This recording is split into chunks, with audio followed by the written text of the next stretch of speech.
I'm Dana, I'm 42, and for most of my life, I've been the mom who shows up early, brings extra napkins, and claps the loudest even when my feet hurt. On my son's 18th birthday, I stepped forward to hug him in front of our whole family, and he shoved me back like I was a stranger. He said, loud enough for everyone to hear, "Don't touch me. You can't see your own kid if you're too busy pretending you're a victim." The room went dead quiet. My sister froze with her phone half raised, my dad stared at the cake like it offended him, and my son's girlfriend did that awkward smile people do when they don't know where to look. I didn't argue. I didn't cry. I just took my hands back like I'd touched a hot stove and I said, "Okay." Then I looked over at the table where the gifts were stacked, and I noticed one thing that didn't belong there. A thick white envelope. My name was on it, not my handwriting. I slid it under a plate without anyone seeing and kept my face neutral because the truth was, I already knew this wasn't really about a hug. This was about someone poisoning him against me, and they'd picked today on purpose because they wanted witnesses. For context, I'm a single mom. His dad, Rick, has been in and out since my son was 3, the fun dad when it's convenient. The guy who sends a big gift and thinks that covers the months of silence. I've worked at the same dental office for 12 years, steady hours, steady paycheck, boring life. It's not glamorous, but the lights stay on. We live in a modest rental in a decent neighborhood, and I've never missed a parent-teacher conference. I'm the one who sat up their fevers, the one who did the FAFSA forms, the one who sold my old wedding ring set years ago so he could go on a class trip and not feel left out. That's why the shove didn't just sting, it landed like a statement, like he'd been rehearsing it. And the worst part was how comfortable he looked saying it. Like he'd finally gotten permission. My aunt tried to smooth it over.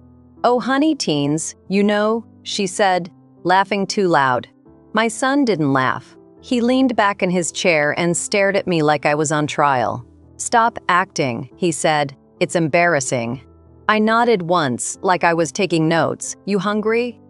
I asked, because I wasn't going to give him a bigger scene than the one he already built. That's when Rick walked in. Late, of course. Sunglasses still on indoors, like he'd just come from someplace important. He clapped my son on the shoulder, handed him a long skinny box, and said, "That's my guy."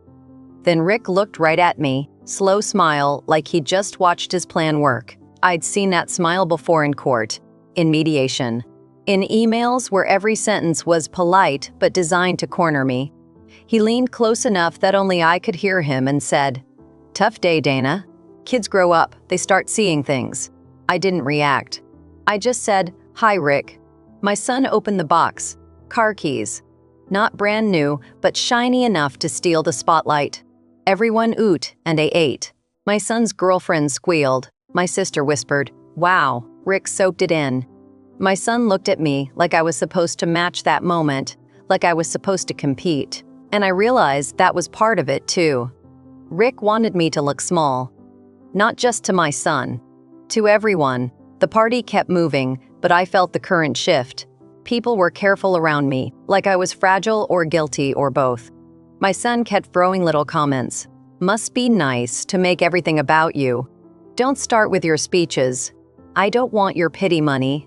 Each one landed in front of a different relative, like he was building a case with an audience. I kept my voice even. I poured drinks. I cut cake. I said, "Excuse me," and "Here you go." And all the while, my hand kept brushing the edge of that envelope under the plate, reminding me it existed. When the singing started, I didn't join in right away. I watched my son's face while everyone else smiled. He wasn't happy. He was charged up, like he was waiting for the next hit of whatever story he'd been fed. After cake, he stood and tapped his fork on his glass. "I got something to say," he announced. My stomach didn't drop. It went quiet. Like my body had decided to stop warning me and just observe. "I just want to thank the people who actually showed up for me," he said. Eyes locked on Rick, then drifting back to me. "And I want to say, I'm not staying with her anymore. I'm moving in with my dad." A few gasps. My mom's hand went to her mouth. Rick didn't even pretend to be surprised. He just nodded, like this was always the plan. My son lifted his chin and added, "And before anyone asks, yeah, I know what she did. So don't try to guilt me." Silence again, thicker this time. I set the knife down carefully. "Okay," I said. Same calm, same tone, like I was agreeing to a haircut. My son blinked, like he expected me to explode. Rick's smile twitched, just a little. That was my first clue that staying calm was going to hurt them more than yelling ever could. I picked up my plate, carried it to the kitchen, and when no one was looking, I finally opened that envelope.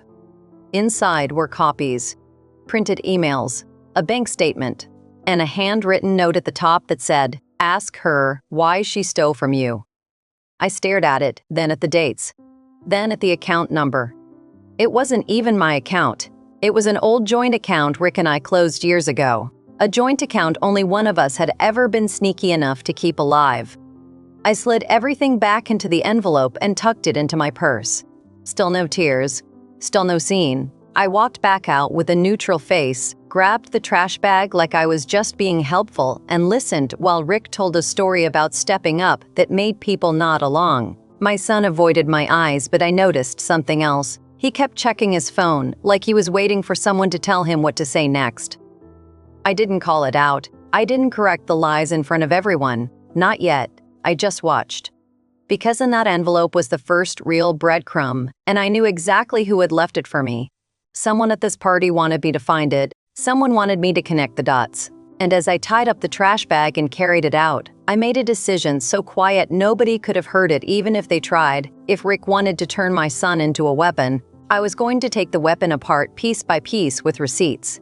If you've ever had someone rewrite your life right in front of you, you already know what that feels like. So do me a favor and stay with me, because the next thing I found on my son's phone turned this from family drama into something Rick could not talk his way out of. And what I did after that left the whole room speechless, and it started with one simple text I sent that night.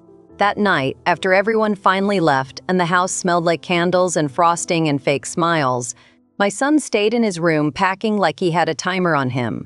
Rick had already peeled out of the driveway in his "I'm the hero" mode, promising he'd be back in the morning with the car title and a fresh start. I washed plates slow, one at a time, like I had all the time in the world. Then my phone buzzed. A message from my sister.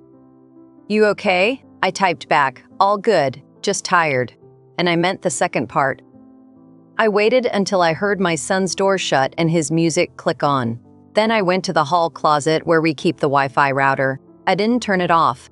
I just pulled the little card taped underneath with the admin login. Years ago, Rick tried to claim I was tracking my son because I could see which devices were on the network. I never said a word about it after that, but I also never stopped paying attention. I logged in and saw my son's phone listed, active, and the name of the device was Dad's Guy. That wasn't my label, that was Rick's. I stared at it for a second, then I took a breath and did the most boring, non-dramatic thing in the world. I took screenshots. I didn't go in his room. I didn't grab his phone. I didn't demand answers. I just documented what I could see. The device name, the time, and a second device I didn't recognize that had joined our network during the party. The name on that one was worse, Rick iPad. So he'd been in my house, on my Wi-Fi, during my son's birthday, feeding him lines in real time. That explained the phone checking. That explained the rehearsed insults. That explained how my son seemed so sure, so confident, like he had a script. I put my phone down and finally opened the envelope again at my kitchen table. The printed bank statement had a highlighted section showing a few transfers out labeled Cash AP and Venmo, then a note in the margin. Hair, Scret, AC count. I knew right away it was bait. Rick loves bait. He throws out something messy and waits for people to bite so he can play the victim. The account number on the statement ended in 4421. I pulled up my actual bank app. None of my accounts ended in 4421. I checked my old paperwork folder, the one I keep for taxes and lease stuff. No match. Then I remembered something I hadn't thought about in years. When Rick and I split, he opened a joint account for our son and insisted we both be on it for transparency. I used it for maybe 4 months until I realized the balance never made sense. Money would appear, then disappear. I told him to close it. He swore he did. I never trusted that. And now I had a statement that looked like that same account. I didn't panic. I didn't go wake my son up. I just grabbed my laptop and searched my email for the old account closure confirmation. It wasn't there. What I did find was a chain from years ago where Rick emailed me. I took care of it and I replied, "Please send the closure confirmation." He never did. I sat there in the glow of my screen and let that silence from 5 years ago answer me. Then I sent one text message. Not to Rick, to a number I hadn't used in a long time, my old legal aid attorney, Melissa Grant. I still had her contact because she was the first person who ever told me, calmly, "Dana, you don't have to win loudly. You just have to win clean." I texted, "Hi Melissa, it's Dana H. Quick question. Can a closed joint account still be active if only one person kept access?" She replied 20 minutes later, "It shouldn't be." But shouldn't and isn't are different. Call me tomorrow. Don't confront anyone yet. I stared at the words "don't confront anyone yet" and I could almost hear her voice. I typed back, "Understood." Then I did something else that felt small but mattered. I went into my son's school portal and downloaded his enrollment and emergency contact form. Rick's name was listed, of course, but there were also 2 new phone numbers added under authorized pickup. One of them belonged to Rick's girlfriend, Tara. The other belonged to someone named Aunt Jen. My son doesn't have an Aunt Jen. I do, technically, but she lives in Arizona and we haven't spoken in a decade. This Aunt Jen had a local number. I copied it. I didn't call, I just copied it into my notes. Then I checked my own email again and searched for Tara. Nothing. Rick had never introduced her to me directly. I'd only seen her from a distance at a soccer game once, leaning on Rick's truck like she owned the parking lot. That meant Rick and Tara had been making moves behind my back. Formal moves, paperwork moves, the kind that don't happen overnight. My son came out to the kitchen around midnight to grab a drink. He didn't look at me. He opened the fridge, grabbed a soda, and said, "Dad said you'd probably try to guilt me." I kept my hands busy wiping the counter. "Okay," I said. He waited, like he wanted a fight. When I didn't give him one, he added, "He also said you'd lie and say he's the reason you're broke." I turned, leaned back against the counter, and said, "Are you packed?" He blinked, thrown off. "Yeah, mostly. You want me to wash your hoodie before you go? The gray one smells like smoke from the candles." He stared at me like I'd spoken a different language. "No. Whatever. I'll do it." And he walked back to his room. I didn't chase him. I didn't do a big heartfelt speech. I just let him go. Because the truth was, I wasn't fighting for control. I was fighting for reality. The next morning, Rick showed up at 9 on the dot, too cheerful, carrying a donut box like he was doing me a favor by feeding my kid. My son came down with his bag. Rick didn't even say hello to me at first. He just said to my son, "Ready, champ?" Then, finally, he looked at me. "We'll be out of your hair," he said. "No hard feelings." I nodded once and said, "Sounds good." That's when Tara stepped out of the passenger seat. She was dressed like she was going to brunch, not to help move a teenager. She waved at my son and ignored me completely. My son hesitated just a second, like he wasn't expecting her to be there. Rick saw it and immediately put his arm around my son's shoulders, steering him toward the car. "This is family now," Rick said, loud enough for me to hear. My son's jaw tightened, but he kept walking. I watched them load the bag into the trunk. Then Rick reached into his pocket and pulled out a folded paper. "One more thing," he said, holding it out to me like a bill. "Since he's moving in with me, you can stop pretending you're the only one paying for stuff. We're gonna do this properly now." I unfolded it. It was a printed repayment agreement. It claimed I owed Rick $6,800 for unreimbursed child expenses over the last 2 years. There were categories like food, transportation, school supplies, phone, and my favorite, emotional support. I didn't even smirk. I just read it silently while Rick watched my face, waiting for me to explode. My son watched too, eyes darting between us. Tara leaned against the car like this was a show. I folded the paper back up neat and said, "I'll have my attorney look at it." Rick's smile slipped for the first time. "Attorney?" he repeated, like the word tasted bad. "For what? You don't need an attorney." "Okay, I said again, calm as ever, and I handed him the paper back. Rick's eyes narrowed. "Don't get cute, Dana." I didn't answer. I just stepped back and let my son get in the car. Before he closed the door, I said, not loud, just steady, "Text me when you get there." My son paused. "I'm not a kid," he said. But his voice didn't have the same confidence as it did the night before. He shut the door anyway. They drove off. I waited until the sound of the engine disappeared. Then I went inside, sat at my kitchen table, and made 3 calls in a row. First, I called Melissa Grant and booked the earliest appointment. Second, I called my bank and asked for a fraud specialist because I had reason to believe an old joint account might still be active and being used to create fake proof. Third, I called my son's school and asked a simple question: "Can you read me the name of the person who added the new authorized pickup contacts and the date it was done?" The receptionist hesitated. One moment. When she came back, her voice was different. "It was added by Mr. Rick H. 2 weeks ago, in person, 2 weeks, while my son was still living with me, while he was still eating my groceries and letting me pay the phone bill and acting normal. So this wasn't a sudden decision.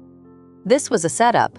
I thanked her and hung up. Then my phone buzzed with a notification from my bank app. New external transfer attempted. Amount $500. From that account ending in 4421.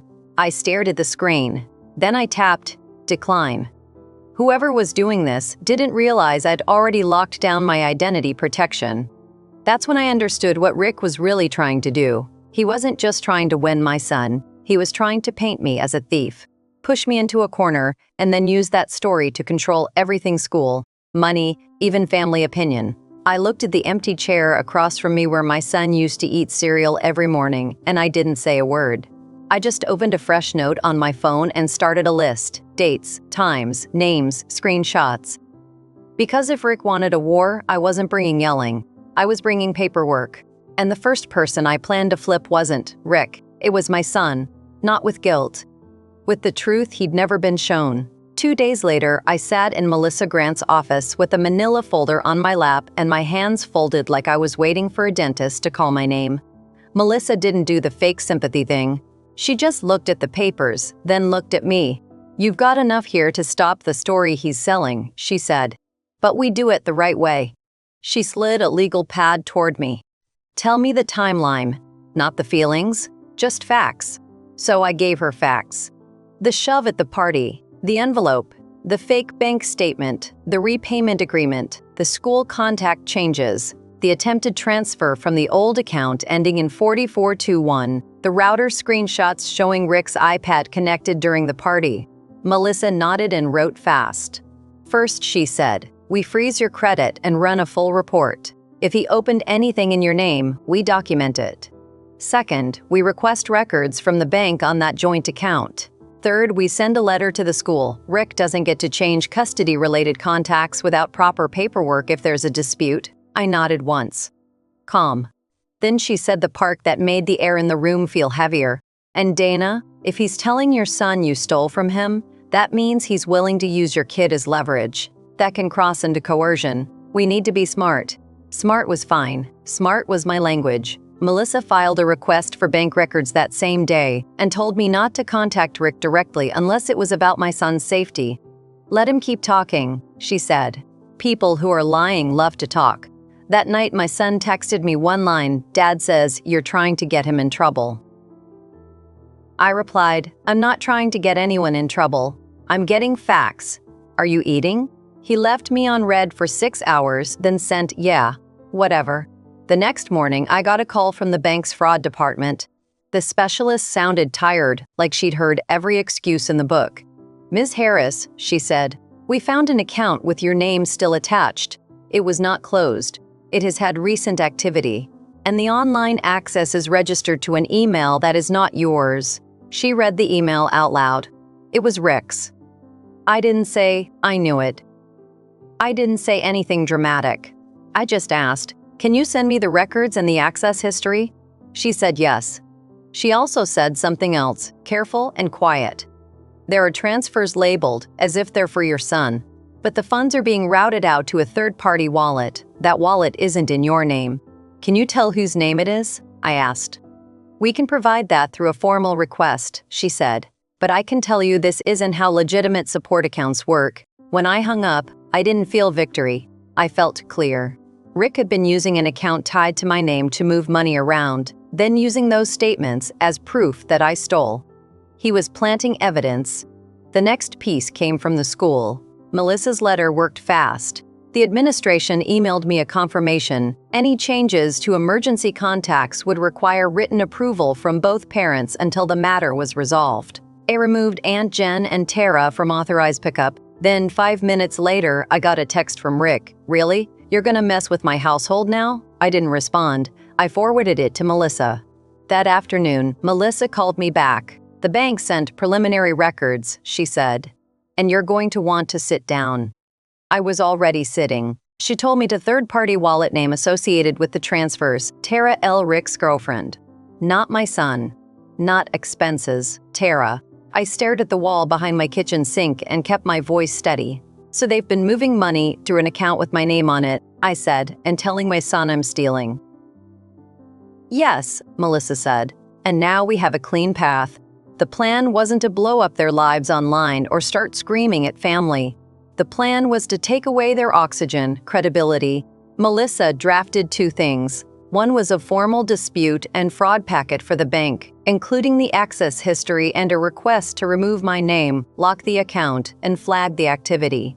The second was a letter to Rick, cease and desist on defamation, stop using my identity, stop contacting the school without proper process, and schedule mediation with documentation. She also recommended we file an emergency motion to clarify custody transitions, because Rick had essentially induced my son to move without any written agreement, while simultaneously accusing me of theft. That combination looks bad for him, she said, especially if he can't back it up. The twist was, we didn't send anything yet. Melissa told me to wait 48 hours. Let him hang himself with his own messages, she said, so I waited. Rick didn't disappoint. He kept texting, baiting me. You're broke and bitter. You always were. You're trying to ruin my relationship with my son. You're a liar, Dana. I didn't reply to any of it. I just screenshot everything and sent it to Melissa. Then Rick tried a new angle. He had my son call me. My phone rang at 9:41 p.m. I answered. My son's voice was tight, like he was reading. Dad says you're reporting him for fraud, he said. Is that true? I didn't take the bait. Did he tell you why? I asked. Silence. Then, faintly, I heard Rick in the background say, tell her to admit it. My son swallowed. He said you took money that was meant for me, he said, and that you're panicking because you got caught. I didn't defend myself with speeches. I said, I'm going to send you something. You don't have to respond right away.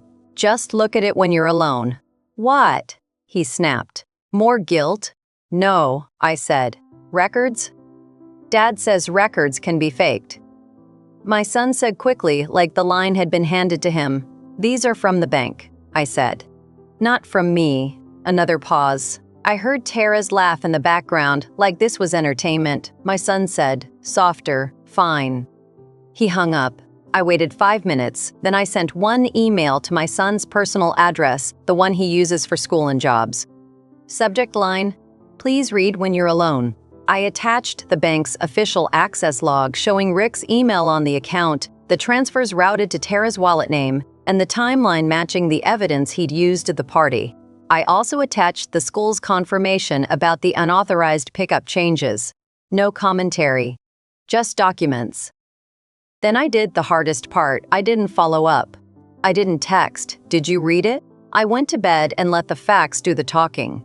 The next morning at 6:12 a.m., my son texted me. Did you know Tara was getting money from that account? I stared at the screen for a full 10 seconds before typing. No, I didn't. I only found out this week. Then he wrote, Dad said it was for house stuff. But it's your name on it. Why would he do that? That was the first crack. I kept my replies simple. I don't know, but it's not okay. I'm handling it legally. If you want, we can talk somewhere public later today. He didn't answer for an hour. Then, can you pick me up after school? Don't come to the house. My hand stayed steady when I set the phone down. I texted back, yes. Library parking lot at 3:30. He replied, Oak. At 3:29, I parked by the library entrance. I didn't march up to the school. I didn't call Rick. I just waited. My son walked up with his backpack on one shoulder and his hood up even though it wasn't cold. He got in and shut the door and just sat there, staring at the dashboard. I didn't ask 100 questions. I said, "You hungry?" He nodded once. We went through a drive-through and ate in the car in the lot like we used to after his dentist appointments when he was little. He finally said, "He told me you ruined his life, that you cheated him, that you made him look like a deadbeat." I unwrapped my sandwich and took a bite. Then I said, "Did you ever wonder why he chose your birthday to say it?" My son's jaw tightened. He didn't answer, but his eyes changed. He'd wondered. He just didn't want to admit it. I handed him my phone. "Scroll," I said. On the screen were Rick's texts, the ones he sent me after the school removed Tara as pickup. My son read them silently. When he got to the part where Rick called me broke and bitter and said I'd mess with his household, my son's face went flat. "He talks like that about you?" he asked. I didn't say, "See." I just said, "That's him when he thinks no one's watching." My son swallowed hard. "So, the account thing is real," he said. "The bank confirmed it," I said. "And Tara's name is on the transfer destination." He leaned back and rubbed his forehead. "They told me you were gonna try to turn me against him," he muttered. "I didn't even have to," I said, still calm. "I just showed you what they did." He sat there a long time, then said something that hit harder than the shove. "I treated you like trash in front of everybody. I didn't comfort him fast. I didn't punish him either. I just said, 'Yeah, you did.'" He nodded like he deserved the weight of it. Then he asked, "What happens now?" This was the revenge part, but not the movie version. It was the clean version. "Now," I said, "you tell the truth to the people you embarrassed me in front of, and you don't move another inch until everything is in writing." He looked at me cautious. "Dad's gonna freak out." "I know," I said. "And that's why we're doing it, with witnesses." I drove us to Melissa's office. My son didn't say a word walking in, but when Melissa greeted him like a human being instead of a pawn, his shoulders dropped a little. Melissa laid out the next steps in plain language. We filed a fraud report, we request a protective order for financial identity if needed, and we file a custody clarification so Rick can't keep yanking him around. Then Melissa asked my son one question that changed the whole power dynamic. "Has your dad ever told you to say certain lines to your mom?" My son looked at his shoes, then he nodded once. "Yeah," he said. "He texted me stuff to say at the party. He said if I embarrassed her, she'd stop controlling me." Melissa didn't gasp. She just wrote it down. "Can you show me those texts?" My son pulled out his phone, hands shaking just a little, and opened the thread. And there it was. Rick's messages. Word for word, "Don't touch me. You can't see your own kid if you're too busy pretending you're a victim. Say you know what she did. Say you're moving in with me. Do it in front of everyone so she can't spin it." My son stared at the screen like he was seeing his own strings. Melissa asked permission to take photos for evidence. My son said yes, quietly. That was the moment Rick lost, and he didn't even know it yet. The climax came 3 days later at a scheduled family dinner Rick insisted on hosting, the one he texted everyone about like he was the bigger person. He wanted the audience again. He wanted control of the room. Melissa told us to go. "Let him perform," she said, "then end it." So we went. My son and I walked in together, not holding hands, not making a scene, just together. The table was set like a magazine photo. Tara was there, smiling too wide. My sister was there. My parents, a couple cousins. Rick stood when we entered, already starting his speech. "I'm glad you came," he said loudly. "We can clear up Dana's confusion." I waited. My son didn't. He said, "Dad, stop." The room snapped to him. Rick blinked, thrown off. My son took out his phone and said, "You told me what to say at my birthday. You told me to embarrass Mom." Tara's smile disappeared. Rick laughed like it was a joke. "Buddy, come on," he said. "You're being dramatic." My son tapped his screen and held the phone out, not to Rick, but to my sister. "Read it," he said. My sister's eyes scanned the text chain, her face strained. She passed the phone to my mom. My mom read, lips pressed tight. Then she looked at Rick like she'd never seen him before. Rick's voice got sharper. "Give me that," he said, reaching. My son pulled it back. "And the bank account," my son added. "The one in Mom's name." The money was going to Tara. Tara snapped, "That's not," and stopped because she knew she didn't have a clean lie ready. Rick's jaw worked like he was chewing glass. "Dana put him up to this," Rick said, pointing at me. I finally spoke, still calm. "The bank put him up to it," I said, and I slid one paper across the table. Official letterhead. Account access history. Tara's name. Dates. Rick stared at it, and for the first time he didn't have a line. He looked around for someone to rescue him with sympathy. Nobody moved. The silence that used to crush me now crushed him.